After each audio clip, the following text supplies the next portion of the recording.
I think the most important thing that I can do with anyone that I help is to actually empathize and connect with them and have that passion and that craving in common and show them that it's possible.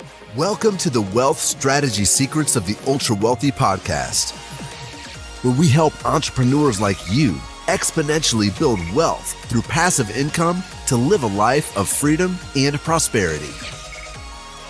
Are you tired of paying too much in taxes, gambling your future on the stock market, and want to learn about hidden strategies for making your money work for you? And now your host, Dave Wolcott, serial entrepreneur and author of the best-selling book, The Holistic Wealth Strategy. How's it going, everyone? And welcome to another episode on Wealth Strategy Secrets. We've got a great show for you guys today. Ben Greenfield last year had introduced me to our next guest, Andrés Preschel. Andrés is the founder of Know Your Physio and a founding member at Dream Health. He focuses a lot on physiology and has actually coached some top athletes, including race car drivers, venture capital CEOs, top tennis players, and other athletes and celebrities. And Andrés is just an awesome guy that really understands the importance of health and how it can really impact your life. So today we're going to talk about really his 4 pillars of having true optimal health and what that looks like for you, and really diving deep into some of the specifics, because as we all know, if you don't have your health, you won't have any wealth as well, right? So hope you enjoy the show. Andrés, welcome to the show.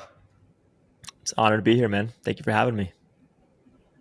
Yeah, you bet. Really grateful to have you on the show, Andrés. I know the audience is really going to enjoy this one. Most of our audience are high performers. We're all looking for an edge, not only in wealth, but in relationships and our health, and really those things that matter. And we talk a lot about investing in yourself as your greatest asset. And I know I've always achieved a 10x return or even 100x return when I invest in my health, my relationships, and my family, all of those things that are really important. So I think this is going to be a great episode, and you have so much knowledge to really share on this topic of high performance health, on physiology, that I think a lot of people don't really understand. And it all starts with that education first, right? So once you have a good, foundation for it, you can really start to optimize and also uncover any blind spots that you might have, and become, healthier and live to your really true potential. So for guests who haven't, heard of you before, tell us a little bit about your background. I know you have a unique, kind of story growing up and everything, which I think would be great to share. Yeah, absolutely. So how far back would you like me to go? I'll tell you what. Well, I think your story of how you dealt with ADD, Sure. I think is empowering, and really how you even got into this field, right, of medicine, sports physiology. For sure. Yeah, I think a lot of people, when they come across my content nowadays, when they come across me, generally you'd see a healthy, ambitious, driven guy, right? And I'm so happy that I get to represent health physically and mentally and, through my spirit every single day. But the truth is that that's something that I didn't have for a pretty long time. And the reason being is I was diagnosed with ADD from a very young age when I was about 8 years old. I had just moved from Venezuela, where I was raised. My parents are from there. And I didn't speak very good English. I was just kind of getting acclimated to this new environment, and I wasn't focusing very well in school. So my parents, they're medical doctors, and they did their research, and they figured that the best way to help me get by in school, and, obviously as a young person, how you do in school, it's very closely tied to your self-esteem. And so they knew that this was important for me, right, to do well in school. And so God bless them. They were there to help. And at the time, it's the best tool and research that we had was taking amphetamines, such as Adderall, Vyvanse, et cetera. And so from a very young age, started taking that. And I didn't know what it was at first. I just thought it was like my daily vitamins. At least that's what my parents told me. And that was great. I certainly paid a little more attention in class. I got my homework done. I would study for exams. I was a little more proactive. Whereas typically the only thing that I was really good at and that brought meaningful reward to me was fishing and video games. Anyway, as the years went by, the tolerance for these amphetamines started to grow and grow and grow and grow and grow. And the side effects started to get worse and worse and worse and worse. And I didn't realize this at the time, but I had become, at one point, eventually, totally physically and physiologically dependent on the medication to get by. So I didn't notice how bad these side effects were until I got to the end of the week, because I wouldn't take it on weekends or on summer breaks or anytime we had a vacation. I wouldn't take it. And I started to feel like crap, progressively more like crap during those small breaks because of the dependency factor. And that's when I start to get a little worried. But I didn't really feel too inclined to do anything different. I just thought, this is me, this is my life, this is just what I have to deal with every day to get by in school and have a good career and have a good life. It wasn't until I was in my the second half of high school. So at this point, I'd been taking the medication for almost 10 years. And my girlfriend at the time, she and her family were very worried about my physical well-being. Like, I was skeletal. Like, I'm about 5'9". I was about the same height back then. Right now, I weigh about 170 pounds. Imagine me right now minus 55 pounds. That, I was skin and bone. I was just nothing. And at the time, again, this was also normal to me. I went to school in Miami. It's hot here. I would show up to class every single day wearing a long sleeve shirt because I became so self-conscious and so embarrassed by my physical health. With amphetamines, it's like cocaine, right? You lose your appetite, you lose your sleep. I developed a stutter. My brain was overactive. It was on sympathetic overdrive. And so I was too anxious to really connect with anybody. And my escape became video games and fishing compulsively. I totally singled myself out, and I just became very, very lonely. And it was super shitty. I honestly can't tell you how I managed to get a girlfriend back then. I honestly couldn't tell you how. But anyway, her influence was very important at the time. And then at one point, my brother also noticed that I was just going on a total decline of my health. And again, it was just so normal to me.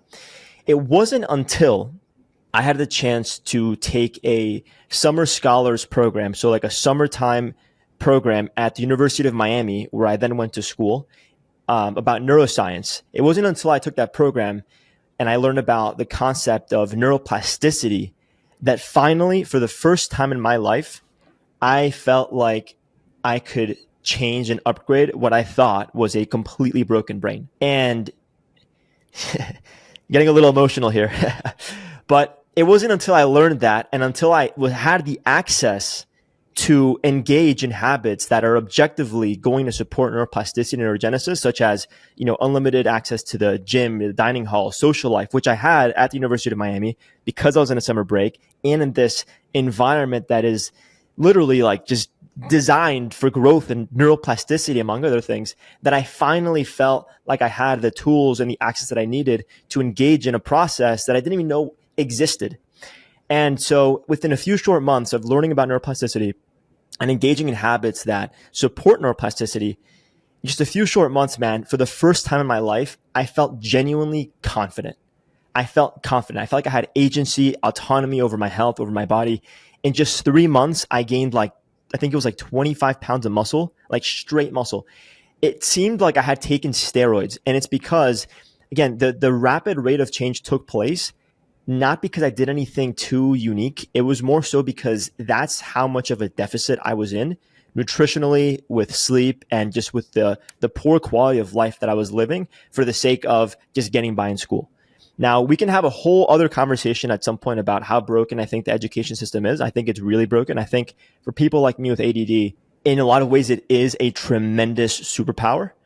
But the modern schooling system just doesn't really work for people like us. It wasn't until I learned about this and I realized that this knowledge was so essential for me to feel good about myself that I actually was motivated to learn, and I did well in school. So once I actually started, as soon as this momentum started building up, I realized I had to obsessively study this to fix myself. And so I actually ended up enrolling in the University of Miami to learn exactly the mechanisms that helped me feel so good about myself. I knew that inevitably at some point in time, I'd be able to deliver that knowledge and information and empathy to a like-minded individual. I just knew that in my heart and soul. And so I went to school and studied exercise physiology, psychology, and nutrition. When I was in my undergrad program, I took on a few leadership positions that were very important for me to see the impact that I could have with this kind of knowledge and experience. So, for example, I was a teacher's assistant for a biology class and genetics class.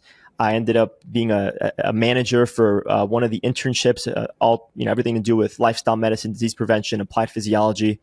And then I started my master's while I was still in undergrad. I was like the only student in a class full of PhDs, and I became a graduate assistant very early on. So all of a sudden, man, I went from being a terrible student that was just scraping by to like excelling in every way imaginable on every dimension that I was meaningful to me as a student in college. And I was able to accomplish things without Adderall, by the way, that I just never imagined I was capable of. By the way, when I was getting off of the medication, this was the hardest thing I've ever had to do in my life. When I was getting off the medication, I actually had the option to add time to my standardized exams like the ACT and the SAT. But at this point, with the difference that I'd seen in my life, I wanted to prove something to myself. I wanted to show myself what I was capable of. I didn't want to end up on a career path that I knew deep down was kind of like set in place by something beyond me. I didn't want to think to myself later on in my life, oh yeah, I did well on the ACT because I studied and I took it. I had extra time with the Adderall, and this is how I made this career happen. It just didn't feel genuine to me. So that was the first project that I embarked on to show myself what I was capable of. And believe it or not, I did not ask for the extra time, even though a bunch of people that I know who did not have ADD, they printed like fake slips, they got extra time, whatever. The point is, I needed to prove this to myself, and I ended up placing in the 99th percentile. That sparked a massive wave of momentum, and then I went to school to study all the stuff that had made me feel so good about myself.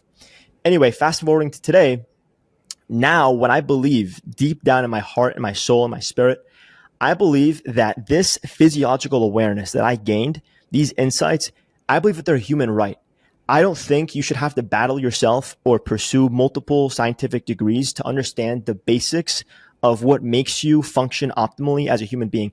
And by the way, optimal health to me, optimal health simply means being able to show up, perform, and be the person that you want to be. It's not about like, oh, you have to be the top 1% in this and that. Everybody has such a unique identity that they want to fulfill, such a unique role, such a unique career, unique goals that they want to accomplish. As long as we can orient you towards that through applied science and an efficient and effective process, you are engaging in some kind of system related to, or what I would consider optimal health. It's living more the way that you want to live, showing up the way that you want to, feeling and looking the way that you want. And so, yeah, my story is a testament to how valuable this information is. And I'd say that beyond, the reputation that I've gained, the knowledge that I've learned, the mentors that I have, like, I think the most important thing that I can do with anyone that I help is to actually empathize and connect with them and have that passion and that craving in common and show them that it's possible. Yeah, wow, such a powerful story, and really one of pain to purpose, it sounds. And that hits home for me. I've got a son who's been challenged with ADD, through high school, and we really struggle to try to figure that out and provide him with the right resources. And I think this is very common in today's day and age, right? And how you actually treat that and everything.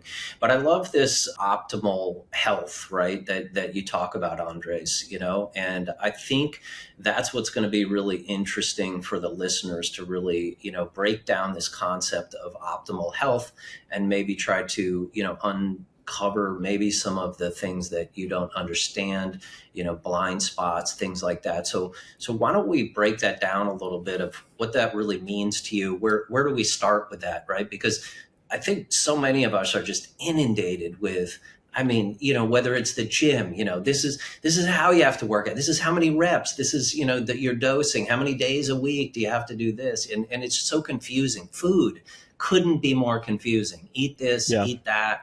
How would you kind of just, explain it like hierarchically? Yeah, that's a great question, man. So I would say that starting out, the most important thing that someone can do regarding their health in this modern world, where we have unlimited access to content and information, is to pay very particular attention to how their context fits into that content. Because the content is endless, but unless your context is built into it, then it's honestly, for the most part, meaningless. If you want mediocre results, just do what your favorite content creators say online, or what your favorite research papers might say based on a population that they studied. The most established research papers, the most efficacious studies are done on larger populations. So they might showcase a very positive, very strong, very meaningful result, but it's the N of one study that can consider your unique context to deliver the absolute best, your optimal, health and well-being and performance. And so what I'm trying to say here is, for anyone that actually wants to accomplish that, your optimal health, it really is about working with someone or with a team of individuals that can look at both the subjective data, the way that you feel, the way that you perceive yourself, the person that you are, the person that you want to be, how you want to show up, etc., and your objective metrics, your blood work, your genetics, your gut microbiome health, your HRV, resting heart rate, VO2 max, etc. There's a lot of these biometrics that we know are objectively linked to higher and better health standards, and that are objectively going to reward you with longevity and a better quality of life. And if we can work together to take your context and administer and incentivize very specific habits and systems based on that, so that throughout a period of time, you can accomplish change at the level of your identity to enable that lifestyle and maintain it sustainably, continue to improve on your own, especially when you have the interoception, the deep bodily awareness that you need to know what your body needs to function optimally. That, to me, that is optimal health. And it's something that a lot of people online promise, a lot of people that we follow, right? They promise, hey, you follow me, you're going to get this. You follow me, you do this, you're going to get that result. It's just not that simple. It's really not that simple. It's such an intimate process if you really want to be an outlier and you want to accomplish something beyond anything that anyone's ever seen. Yeah, I really love that. Just creating context, tying that to context, and we talk a lot around, wealth. It's kind of the same thing. You always see someone with, bigger net worth than you, more income, more toys, things like that. But if you really understand it, it's not about that, right? It's actually about creating your own chessboard and playing your game that wins for you. Because you'll, like my friend Nick Peterson always says, you'll never win somebody else's race, right? Yeah, if exactly. If you're playing that, right? So I think that's a really powerful message there, is having context to what it is, that's really relevant to you. Do you have, like, if you again look at this concept really of optimal health and really kind of break that down, like I know Peter Attia has like the, 4 pillars to health, he's got cardiovascular, structural, things like that. Do you have some type of, framework that For you sure. operate with? Yeah, I do. That's a great question. So I've got 4 pillars just to keep things pretty simple and straightforward. Sleep and recovery, nutrition, movement, and mind. And if we can go into each of these pillars, actually, there's a specific order to those. Whenever I work with somebody to help them accomplish their optimal health, I start typically 99.9% of the time with sleep and recovery. Why? Because I understand the power that regulating your nervous system has in making the process of living a healthy life as efficient and as effective as possible. Because I'll put it this way, we know, objectively speaking, we know that if you are incorporating, let's say, resistance training and high intensity interval training, if you're doing high intensity training on days when your nervous system, your autonomic nervous system is more recovered, you have higher HRV and recovery scores, for example, you can get by and get much better results by training way less than an identical population of people that are just training following a standard program. You can get by and get better results in less time. There's a multitude of studies that have been done on this. In fact, I actually had Kristen Holmes, the VP of Science, one of the co-founders of Whoop, on my podcast, and she went in depth on this. It's very well established. So that alone says a lot about, how important the state of your nervous system is in making this an effective, intuitive, and efficient process. So I start with that. We can get more gains in less time. Also, by regulating your nervous system and getting deep and efficient sleep, the approach to eating healthier whole foods is going to feel easier and more intuitive. Your hunger hormones are going to be more regulated. Your ghrelin levels, your leptin, your cortisol, insulin sensitivity is going to be a whole lot better. So it's going to be easier to go with the grain rather than against the grain when you're eating and trying to eat, healthier foods that are going to lead you in a better direction. And then we get into the mind, right? Yeah.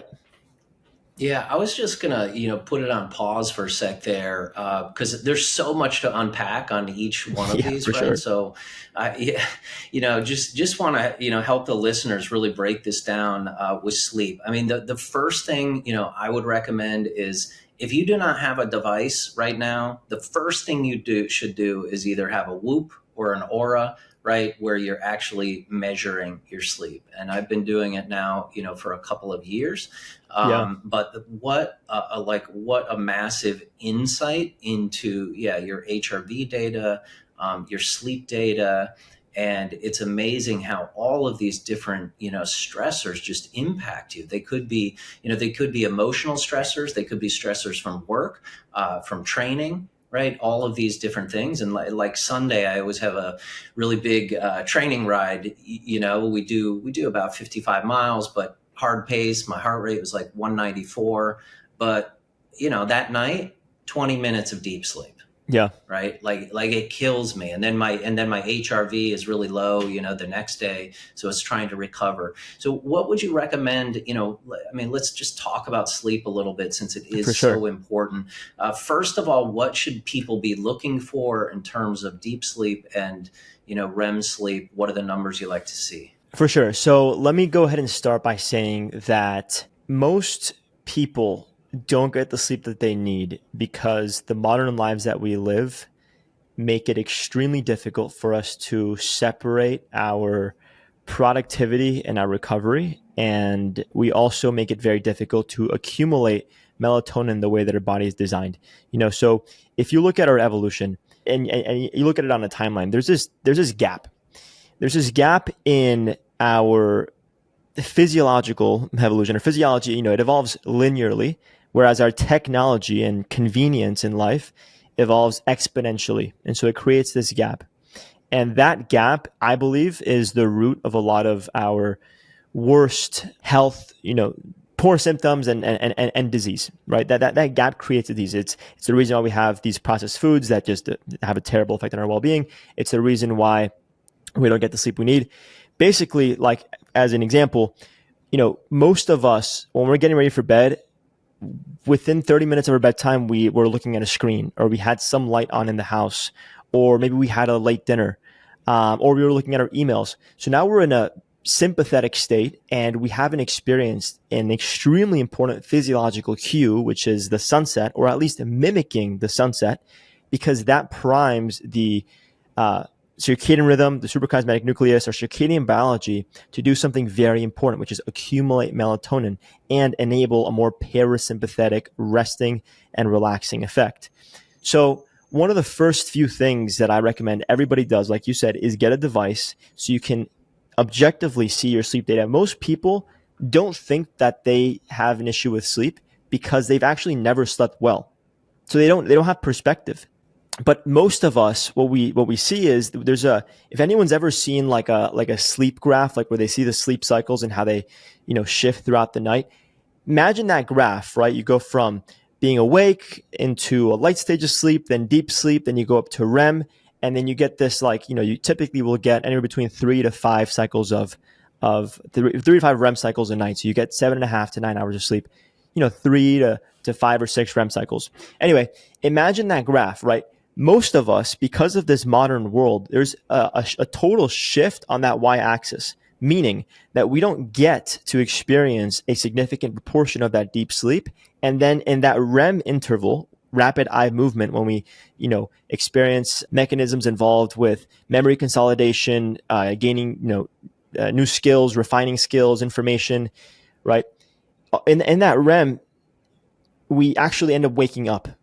So everything shifts upward and we don't get the sleep that we need. So we wake up the next day and what do? We go for, coffee or nicotine or some kind of stimulant. And it just creates this perpetual cycle of poor sleep, more sympathetic influence, poor sleep, more dependency on these sympathetic stressors and amphetamines, caffeine, nicotine, etc. And it just totally takes us away from our real physiological potential and what we're actually capable of. I think most high performers who are team no sleep are doing themselves a huge disservice, because we know that greater sleep efficiency, making more of every hour that you spend in bed, is plain and simply, it's your daily software update. Here's a good analogy. You know how nowadays we have these amazing phones, like the new iPhones are like $1,200 phones, right? They're these beautiful phones, beautiful cameras. They're so fast. They can, process so much information so quickly. They can store thousands and thousands of videos and pictures. They're great. But what happens when you don't get that software update that you need? This phone starts glitching. No matter how good the phone is, it starts to glitch. Sleep is your daily software update. It removes the glitches. It gives you the most energy. It replenishes your dopamine, your currency for motivation and focus. It will restore your adrenals. It will help you support hormones. It will help you gain muscle from the effort that you're making. Like you said earlier, there's all these stressors, right? Every healthy habit is technically a stressor. It's a hormetic stressor. The idea is that it stresses you, but if you assuming that you get the right recovery, the right sleep, time off, it stimulates a positive adaptation. So for example, fasting is a stressor. Exercise is a stressor. Cold exposure is a stressor. Any kind of dieting is a stressor. As long as you can give your nervous system the opportunity to regulate itself, you are becoming more and more resilient, more immune, stronger, faster, smarter over time. And so going back to these biometrics, when we look at the biometrics, they will very objectively, they will tell us, they will show us what we can and should do differently. And they're going to hold us accountable because they're going to show us how our physiology responds to incorporating better habits. Does that answer your question? Yeah, that's excellent because I think, it just can't be, overstated enough, right? How important sleep really is, right? It drives just so many things. And then to your point, if you can't improve what you don't measure. So you've got to start measuring it and then looking at things. So while it seems great to have, that glass of wine or two with dinner, take a look at that after, measuring it with your Oura ring, and you'll see how much that really impacts, your sleep and then your overall performance and things like that. So that's awesome breakdown of the first pillar. So why don't did you hit the second one? Movement? Was movement second? Yeah. It was nutrition, but a couple more things that I want to say on sleep real quick, because it really is by far, in my opinion, the most important pillar. Sleep is something that you're going to have to do for about a third of your life. Like if we live to 120, it's 40 years of sleep. And it's the 1/3 of your life that makes the remaining 2/3 the best that they can be, the most genuine that they can be, the most effective, the most present that they can be. And anybody, and especially folks with a high net worth, the most valuable thing that money can't buy is time. And I understand, yes, maybe you have to spend another hour in bed, or at the bare minimum, make more of every hour that you spend in bed, which everybody can do. And I have a whole guide on it. I can send it out to your audience if they so wish. I'm more than happy to do that. But the point is that will give you better quality of life. It'll help you show up every single day as a better and more improved, literally more improved version of yourself, because otherwise you are deteriorating. You go to the gym and you're breaking yourself down. You're not building new muscle. You're not giving your body the opportunity to enable that anabolic effect. You are going to feel like eating healthier is a chore, because you're going to have an unregulated nervous system. Your decision making is going to be more emotional. It's not going to be logical. It's not going to parallel your intention to be, feel, and perform better. You're going to be impulsive. You're going to be more emotional. And look, it's important, even as men, especially as men, to be in touch with our emotional side as well. But we want to know that we are taking strides towards our goals in meaningful ways. And if we're not getting good sleep, then forget that. That just goes out the window. You are objectively going to be more impulsive. That's not something that you should do as a man or as a high performer. You have or even as a woman, anybody, you're throwing so much out of the window. And now moving into, Yeah, I just think about it so simply. I mean, just think about those nights that you got really poor sleep because of whatever. You were traveling, hard workout, stress, whatever. And when you wake up that next day, do you feel like attacking the day? Do you feel like attacking your workout? How do you go into your work day? How about the quality of your relationships? How you spend time with people, right? Are you just kind of going through the motions? And I think for all of us, everything is challenging when you don't have sleep, no matter what it is, right? So it's one of those things that I think it's right in front of us that we have such an opportunity to optimize. Yeah. So yeah. I'll tell you right now, because I definitely want to leave your audience with very valuable, actionable steps. And I want to say with regards to sleep, right? Like, how can we, in a way, mimic evolution? How can we leverage these evolutionarily preserved mechanisms to get better and more efficient sleep? There's a few things that we can do. Experiencing the sunset, we know, is a very important physiological cue for deep sleep and melatonin accumulation, which will decrease sleep latency. It's easier to fall asleep, and it will dilate that deep sleep, window. So mimicking the sunset or experiencing the sunset, when the sun is at a lower angle relative to where we're standing on the planet, and that sunlight has to cross through more of the atmosphere, relatively speaking, the atmosphere will filter out that blue wavelength of light. And so the sky starts to get darker and more like red. And that signals to our body, the suprachiasmatic nucleus, the brain's biological clock, to start accumulating melatonin. Why? Because that blue light otherwise interacts with the retina at the back of the eye and gives us it's like this wakefulness response. So when the sun is going down and there's less blue light in the sky, we have a cue to start accumulating melatonin. So if you can't experience the sunset for whatever reason, at home, dim the lights, put all your devices on night shift mode. You can schedule that on your phone, by the way. Have it so that it is aligned with the sunset. Night shift mode at the warmest setting. On the computer, there's a software called f.lux, which will do the same based on your geography. It'll dim the screen. It'll transition as you move into the night. So it's more physiologically consistent. And then at home, try to use amber colored light bulbs. So instead of LEDs, which are mostly blue wavelength that will keep you up, amber colored light bulbs, using candles, using warmer lights and lower lights that are lower to the ground. The higher that they are, the more consistent they are with the sun when creating this wakefulness response. So you want to avoid that. And then the best thing that you can do, in my opinion, is wear what I call blue light condoms.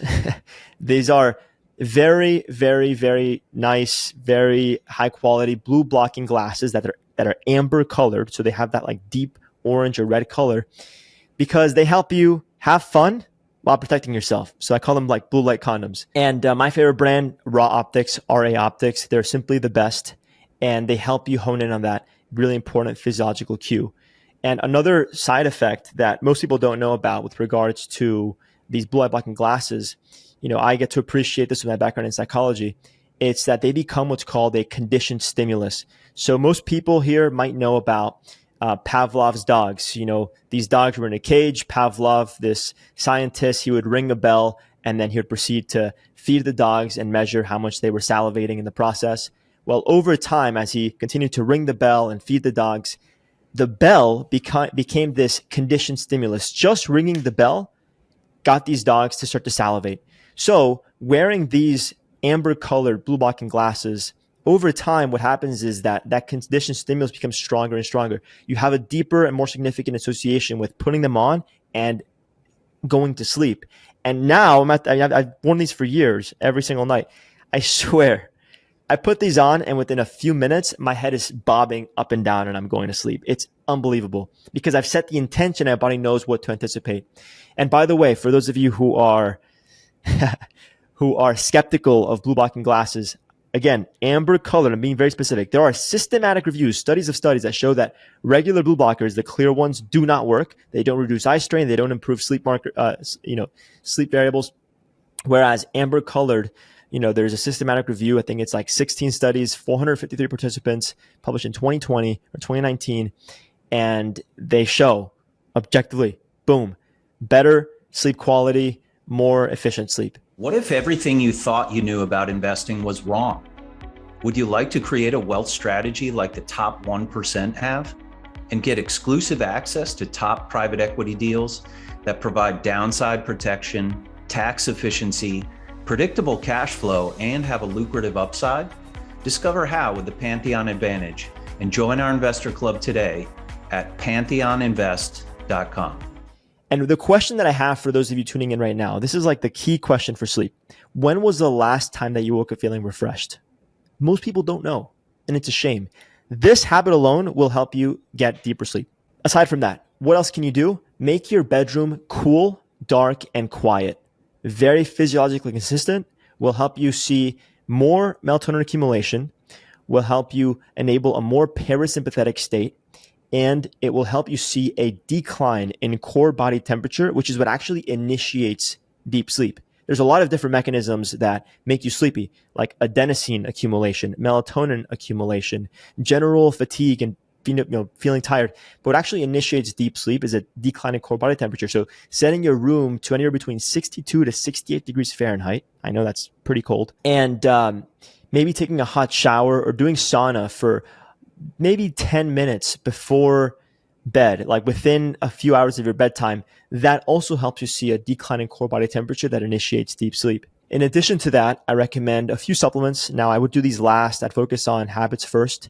But, for example, magnesium is going to be really good. I like magnesium breakthrough Biooptimizers, 7 different kinds of magnesium, manganese, vitamin B6 for improved bioavailability. L-theanine, very calming amino acid. It leads to what's called a little bit of a dissociative state and the fragmentation of thought. So if you're overthinking before bed, L-theanine is really, really good. GABA is also very good. You can get GABA and a GABAergic effect naturally from something like chamomile, which contains apigenin.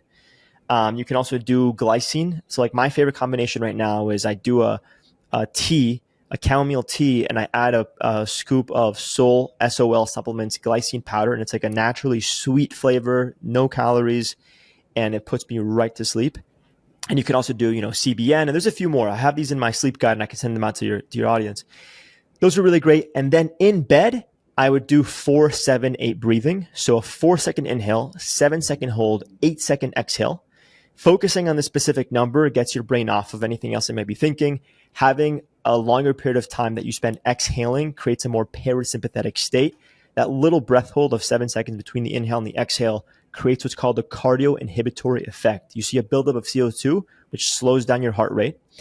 And then very important physiological cues to add on top of that is breathe horizontally, not vertically. So instead of breathing up the nose and seeing a rising and falling in your chest, instead breathe into your face through the nose using your diaphragm, and you shouldn't see any movement in your upper chest or shoulders. So into the nose, breathing with your diaphragm, and breathing so subtly that if you had a candle in front of your face, you wouldn't blow it out. Very, very, very slow, very intentional, very shallow breathing, and always through the nose. It humidifies the air, it cleans the air, it actually increases vagus nerve innervation for parasympathetic state. It's great. So that, if you're doing that, I guarantee everybody tuning in, if you do that, you're going to get more of every hour that you spend in bed. You're going to have better, higher quality sleep. Now, moving to nutrition. Well, I was going to say, there's just so much great stuff there, Andres. I mean, I could spend hours talking about this stuff. And just to tell the listeners, right, too, like how, because you taught me about 4-7-8. And I got to say, I mean, that is amazing. I always stack that, like if I'm doing red light therapy or something, I can literally look at my aura and look at the daytime HRV and just watch it plummet. Yeah. After I've done, you mean go up with that breathing. Yes. HRV go up, resting heart rate going down. HRV goes up, my heart rate goes down. Yeah, there you go. Nice. So that is really powerful. And all of those tactics have really helped, to improve my sleep and my sleep score. So super strong stuff. So appreciate that. Yeah, for sure. I'd say that 4-7-8 is like a secret weapon because you can do it anytime, anywhere to enable a more parasympathetic state and increase your HRV, which will give you higher performance on demand. Like a lot of people, like we know it's very well established in in psychology and physiology that peak performance happens at a moderate level of stress. Imagine there's like this stress dial. In order for you to enable that flow state where you are just performing optimally, just your absolute best, there has to be a moderate level of stress. If the stress is too low, you're going to be bored. You're not going to be stimulated enough to get this out of you. If you're too stressed, you're going to be anxious, you're going to stutter, you're going to mess up, you're going to forget things. So you want to be in that moderate level of stress. Most people, because we have unregulated nervous system, we don't get very good sleep, we have terrible nutrition, we're not very active, we just have these convenient lives. And this is the matter of fact. When we need to perform, we can't perform the way we want on demand. And most of us are a little bit on the too stressed, the too sympathetic end of that dial. And so 478, it's breath work in general, applied breath work. It's the easiest and most accessible way to influence the state of your nervous system and to move that stress dial in your favor. And on the contrary, right, like there are breathing patterns that are associated with a very sympathetic state that will actually create like a positive feedback loop that works against you. So for example, if you're getting stressed out, you're anticipating stress and you start mouth breathing, that's going to make it much, much worse for you to perform the way that you want. Why do we start mouth breathing when we get stressed? Why do people mouth breathe in general? Because mouth breathing is the fastest way to breathe, and it's linked to running away from any kind of perceived threat. Millions of years ago, the biggest stressors in our life were things that were going to kill us or severely injure us. There was a severe weather pattern. It was a predator. It was another tribe trying to kill us. It was really like life or death. Nowadays, to make ends meet, most of us are sitting in front of a laptop or having a board meeting, right? We're not going to die, but we get stressed. And so we start mouth breathing because it's linked to our survival. But then the mouth breathing makes it more difficult for us to be logical in our decision making and to enable peak performance so we can effectively handle that situation. So breath work is just amazing. And just like the 478 and the applied breath work is important, it's also important to notice the way that you breathe at a baseline and understanding and appreciating how that might be working for you or against you. We want to be nasal breathing as much as possible. We want to be using our diaphragm as much as possible. We want to have a nice even breath, a slow breath. These are things that not everybody can do, and it might be difficult to do. A lot of us will get this like air hunger when we do a longer, exhale, or we do a little bit of a breath hold. But just like with exercise, starting to make the habit of doing this, it might feel a little uncomfortable, but it's a hormetic stressor, just like exercise. That little bit of discomfort that you feel when you start breathing a little differently is actually what's generating the positive adaptation, both anatomically and physiologically, to improve the efficiency of every breath. You start to see simply better airway function. You can actually see changes in your anatomy, and you can see increases in what's called CO2 tolerance so that you can extend your breath hold and you're better able to breathe through your nose, which is objectively the most, I feel like I've said objectively like 300 times on this podcast, but I just want to make it clear. These are physiological facts, not an opinion. They're not just statements. They're real facts. They're based in science. So not to go off too far on a tangent on breath work, because I definitely want to return to the main topics here, but it's just such a secret weapon. There's 3 opportunities that I think are the best for applied breath work. It's in bed when you're trying to go to sleep, before you have a meal, because it's going to enable a parasympathetic state to support digestion. A lot of high performers and busy people, they think that they are doing a good thing and being efficient by eating while they work, but it's taking away from both things and it's making them just mediocre in the sense that, digestion is it requires a lot of energy and attention for a body to digest food. Most of the calories that we spend at rest are resting metabolic rate. The vast majority of those calories are spent digesting food.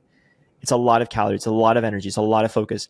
If you are trying to get something done while you're eating, there is this lack of blood flow in the areas that you need them to be. It's lack of adequate blood flow. That's number one, taking away from digestion. You're in a sympathetic state. You're trying to use your brain to solve problems, to communicate, to make things happen. But the blood is away from your brain. It's in the digestive tract, but there isn't enough blood in the digestive tract to actually digest the food well. So what ends up happening is you end up performing at a mediocre level mentally and even physically because the blood is out of the extremities. And on top of that, the digestive process is slowed down. It's being heavily taxed and just like weighed down. And so what happens? You get brain fog. You feel weak. You might get a quick rise and fall in your blood glucose, and then you have hedonic cravings coming in. And now you're just like ravenous for something sweet or something processed, right? And it's just like so bad. Like the more separation that we have between our environments of performance, of productivity and work, and our environments of sleep, recovery, and digesting food, the better that we're going to feel, the better that we're going to be, the better we're going to perform, the better we're going to look, the better body composition we're going to have. The more degrees of separation that you can create, the better. So again, the last thing I'm going to say with sleep, super important. Keep the phone and email outside of the bedroom.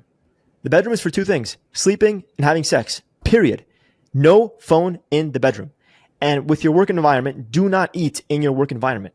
If you're starving, maybe have some essential amino acids, which will reduce the perception of fatigue, will give you a little bit of energy, and can help you lower your cravings. Or have something that is really easy to digest, like a whole fat Greek yogurt with some blueberries, or something a little more ketogenic so you can stabilize your blood glucose while you're in a stationary position, getting some work done, and then hold off until you have a real opportunity, at least 30 minutes to 60 minutes, to actually have a meal where you are present, you're chewing thoroughly, you're chewing enough to increase the surface area of the food so you can effectively digest it and take advantage of that parasympathetic state so you can get right back to work and be your best when you're working, right? So anyway, all of the nervous system regulation stuff that we just tackled with the sleep, all of that is going to influence the remaining habits, right? The nutrition, the movement, and anything mental, because it's going to be more intuitive, it's going to be more aligned, it's going to be easier and simply more productive.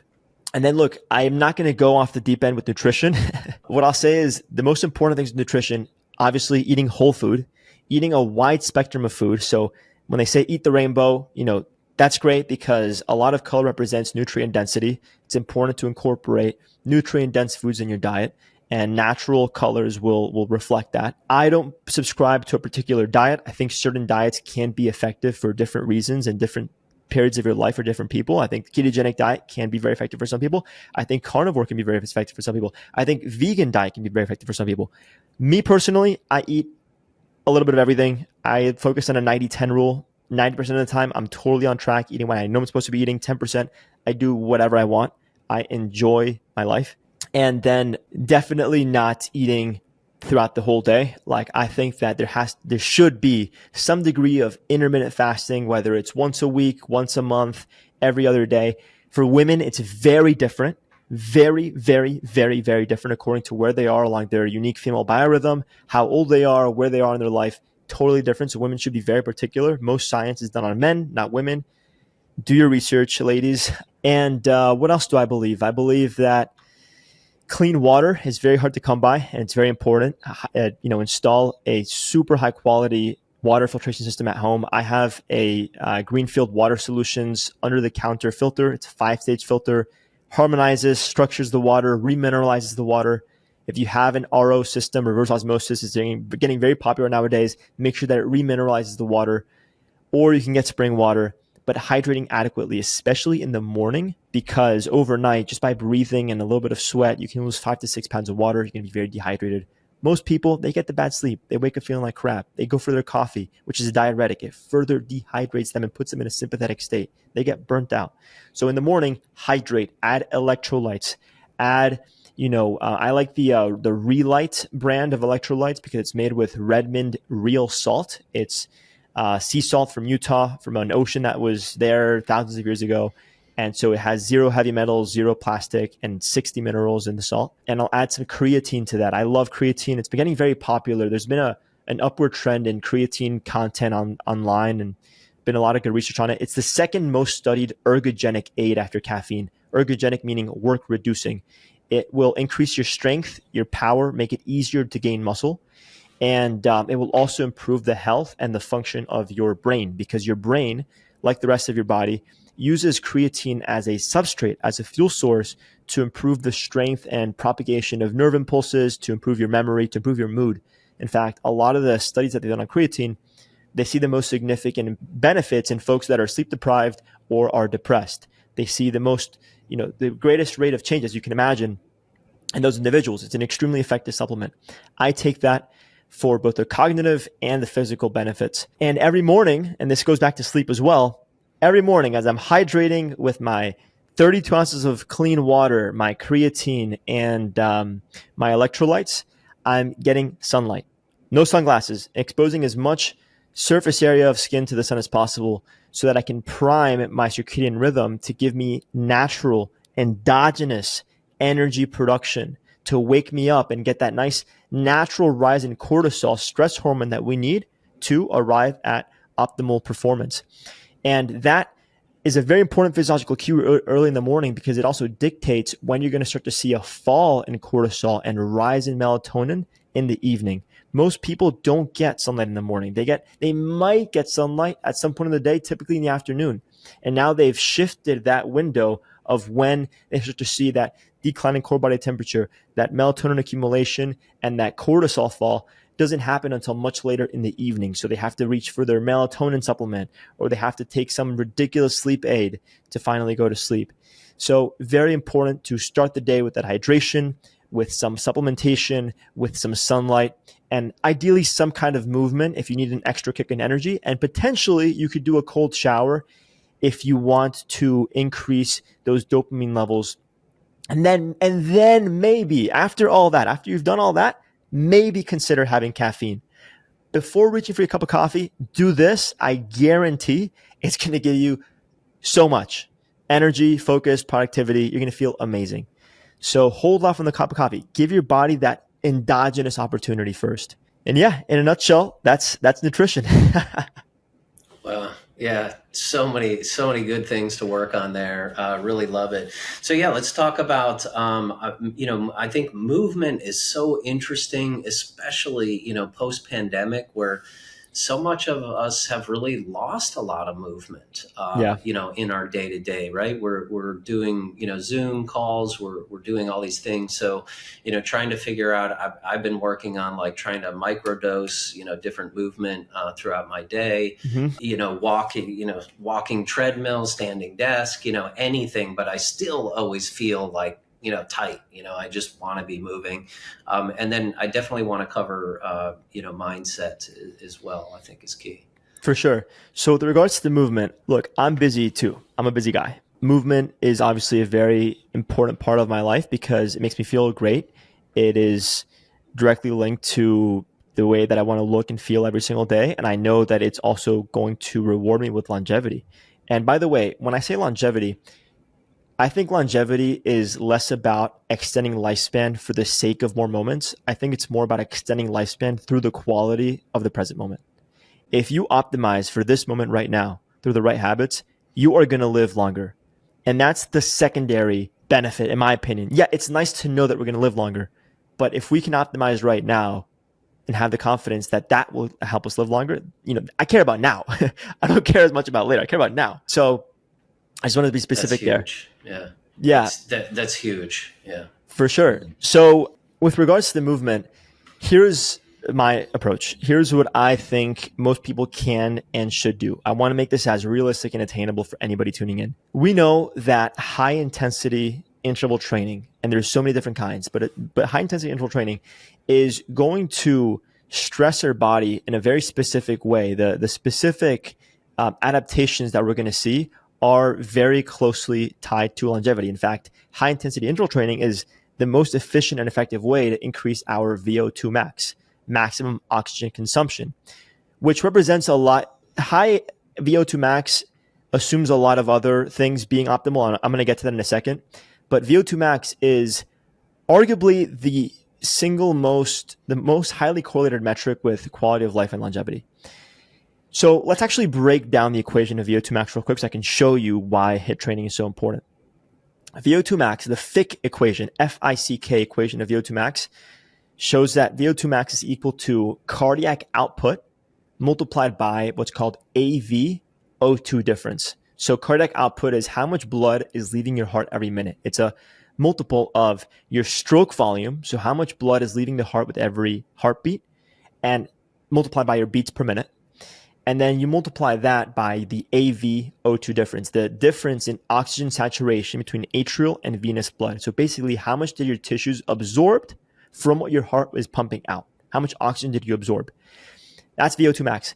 the number one, so if you look at all those variables, the number one component that you can influence to increase VO2 max is stroke volume.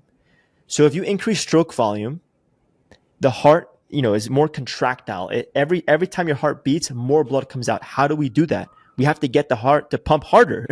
That's how you get the adaptation. So you have to get it to pump harder and more efficiently. So what kind of training? Well, HIIT training, right? Because by doing intervals, every subsequent set, so after every rest interval, the next set that you do, you can get back up to that really high level of intensity. Whereas doing continuous training, so like traditional cardio, you can't, yes, your heart rate will get high, but you can't get to that peak to stimulate that adaptation, that specific adaptation. You want to get to that peak, have enough of a recovery interval where you can replenish creatine, your endogenous, natural by the body creatine. And yeah, the supplementation helps. But when you replenish that creatine after a couple of minutes in that resting interval, then you can get back up to that maximum level of intensity that you need to stimulate the adaptation. So with HIIT training, you can get by doing a much shorter workout, but the intensity is much higher. And the benefits are so closely tied to increases in stroke volume, which is the number one component of VO2 max, as far as what you can manipulate. I know that's a bit of a mouthful. So what does the ideal and most effective and efficient HIIT training protocol look like? You want to have about 5 to 10 of these intervals of high intensity where your heart rate gets to what's considered 85% and beyond of your maximum heart rate. There's many different ways to calculate maximum heart rate. A really good way to estimate it is taking the number 220 minus your age. So if I am 27, right, my maximum heart rate is going to be around 193. 85% of that is, I don't know, something like 170-ish, right? 165 or 170. So I know that anytime I get beyond that, I'm stimulating this adaptation. And then what I do is I will spend enough time recovering to the point where I can get down to about 40 to 50% of my maximum heart rate. Once I know I'm in that heart rate zone, I can generally, I have enough evidence to suggest that I'm ready to do my next high intensity interval. Now, how can we expedite the process of that recovery interval? This is where applied physiology comes in, and it ties back into what I was saying earlier. The more regulated your nervous system is, the better your sleep, the higher your HRV, the better that you can manage change, the more adaptable that you are. And this is something that you'll see when you're working out too. Your resting intervals are going to be shorter. And then if you apply breath work, so if you make the effort to nasal breathe on the recovery, at a bare minimum during the recovery interval, using your diaphragm to breathe. So you have a more efficient breath. You're getting more oxygen in your body and more parasympathetic activity with every single breath that you take. Then you're going to expedite the recovery interval. Most people, they do a high intensity interval set. They're not fit. They don't know how to breathe. And they're just like mouth breathing. And now they're like taking forever to recover. And they think that it's working for them because it's an easier way to breathe, but it is not an efficient way to breathe. So doing this applied breathwork helps a lot to expedite the recovery interval, lower the heart rate, and get you ready for that next interval, the next high intensity interval. You do 5 to 10 of these. You do this once or twice a week. So it's just like a, 15 to 30 minute workout total. And now you have the confidence that you are taking strides towards longevity. I would suggest doing this on high recovery days. So if you're tracking your data, I would do this on days where your nervous system is regulated enough to the point where it can effectively manage this hormetic stress and drive as much benefit from it as possible. I would not do this on a low recovery day. On a low recovery day, I would do zone 2 training, which we know is also going to benefit longevity, VO2 max, and will help you burn a lot of calories and improve your body composition. So this is like, think about like a light jog or a walk at a faster pace or an incline, or cycling at a low intensity. The zone 2 is typically going to be more closely tied to improvements in the AVO2 difference end of the VO2 max equation. And it'll also make your heart more efficient. It'll help you improve your metabolic flexibility. Like there's a lot of things that it can help you do, but I would do that on a day where you technically are better suited for something like that. So look at your recovery scores, look at the status of your nervous system to add this in and titrate it in very, very strategically. On days with moderate to high recovery, I would do resistance training.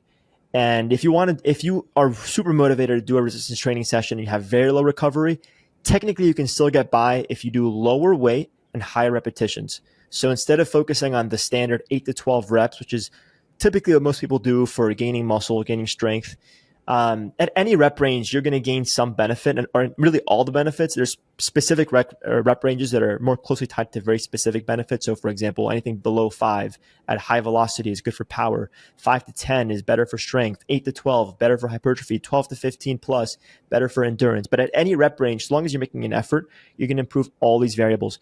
But anyway, on a moderate to high recovery day, I would do a standard, lifting program where you're doing 8 to 12 repetitions of a movement for 4 sets, typically 3 to 5 total big movements, compound movements. So instead of, focusing on isolation, really trying to engage as much muscle as possible per unit of time. Why? Because, well, if you do the world's most intense bicep curls, it's such a small muscle. So the cardiovascular demand isn't going to be very high. So basically you get a double whammy if you are focused on compound movements, multi-joint, multi-muscle movements, because even at lower intensities, the net unit of muscle fiber that you're using for every minute that you're spending is much greater. So not only are you going to have a greater anabolic response because you're breaking down more muscle, but you're also creating a greater cardiovascular demand. So now you're seeing a benefit from both the muscle side and the cardiovascular side, and you have better benefits, more gains in less time. And then, like you said, I try to do like 3 resistance training sessions every week. So I do full body, typically 3 times a week, for up to an hour. I really don't need to do any more than an hour. Sometimes it's just 45 minutes at a very high intensity on higher recovery days. I'll do my HIIT training either mixed in with that or another day with high recovery. I typically have once a week where I will do some kind of group activity, whether it's tennis or playing some kind of sport or going kayaking or spearfishing. I love freedive spearfishing.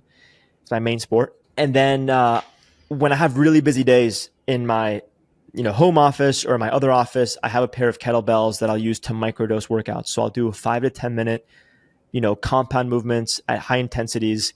And if you do a few of those a day, it's honestly as good, if not even better, than a dedicated session in the gym. Because going to the gym, you have to take the time to prepare for the gym. You have to get to the gym. You have to get set up. You have to get ready. You have to wait for a machine if it's busy. Then you have to get back. It's like 2 to 3 hours of your time. Get something at home that's super easy, super simple. Get a nice few flows that you can do anytime, and you're going to see tremendous benefits.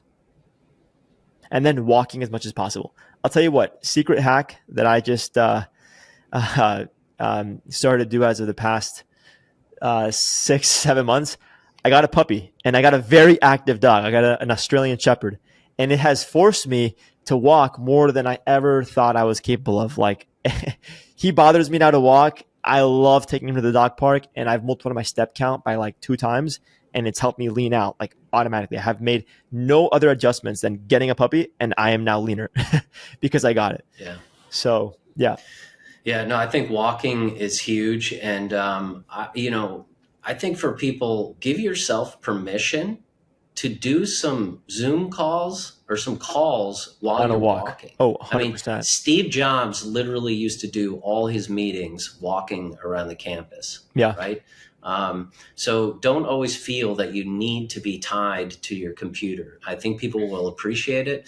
And the other thing is you find yourself, so much more creative and kind of, less stressed when you're actually out, walking around. So that's absolutely a good little, there's a few physiological cues, by the way, that give us better performance while we're walking on a call. So for example, when we're in an office or at home working, like right now, I'm staring at the screen. My field of vision is tunneled, right? Looking at you, looking at me on the screen here. And that is going to create a little more of a sympathetic effect because this is linked to running away from danger. We typically fixate on some point, somewhere that we can run to help ourselves. Whereas engaging the peripheral visual cortex, so engaging a panoramic view. So if we're going for a walk, we typically have this panoramic view in an enriched environment. We see the sky, we see nature, sunlight. These things are going to help us produce more endorphins to feel better. We're going to be in a slightly more parasympathetic state. We're a little more adaptable.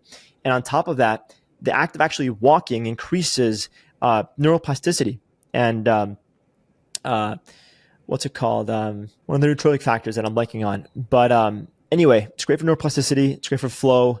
It's great for the endorphins, the panoramic effect and parasympathetic effect. It's absolutely great. You are objectively going to perform better and be a little more creative, a little more open, feel better, be more empathetic even when you're on a call. And yeah, I mean, I go out of my way to take the vast majority of my calls on a walk. And I think it's a matter of being able to communicate that effectively to the people on the receiving end. Why do they hear birds chirping in the background and maybe an ambulance or a car honking here or there? And look, the truth is, if they're getting better information, more empathy, and better productivity from you, I think that the trade-off is definitely worth it. Just make sure to communicate that effectively and give a bit of a disclaimer and tell them and show them why you're doing what you're doing. I think that's very, very important. That's great. Andres, I really want to respect your time. This has been such an amazing masterclass, and I feel like we haven't even scratched the surface for folks yet. But I know I've got so many things that I want to work on myself. So I know everyone has enjoyed this. If people want to learn more from you, check out your podcast, what is the best place for them? For sure, man. It's been an absolute honor and pleasure. I would say, as you guys can imagine, there's just so much more that we can get into. And this has been great. I really appreciate my time here with you. I'm more than happy to come back anytime. If anybody wants to reach out to me personally to see if and how I might be able to help them to live a more fulfilling life with the confidence that you're operating the way that you want to, that you're living in such a way that really rewards you with that longevity, with fitness, with good, mood and nervous system regulation, productivity, making this process of being, feeling, and operating at a higher frequency more effective and efficient. Please reach out to me. My email is Andres, Andres, at knowyourphysio, like KNOWYOUR, physio as in physiology, knowyourphysio.org, or reach out to me on Instagram, Andrés Preschel, Preschel, or you can go to my website, andrespreschel.com. And I've got a ton of value there. I've got my podcast, I've got content, articles, and I'm more than happy to help anytime. Awesome, man. Really appreciate it. Appreciate you. Yeah, I appreciate you too, man. Thank you for the opportunity. Yeah. Thanks again. Thanks for listening to this episode of Wealth Strategy Secrets. If you'd like to get a free copy of the book, go to holisticwealthstrategy.com. That's holisticwealthstrategy.com. If you'd like to learn more about upcoming opportunities at Pantheon, please visit pantheoninvest.com. That's pantheoninvest.com.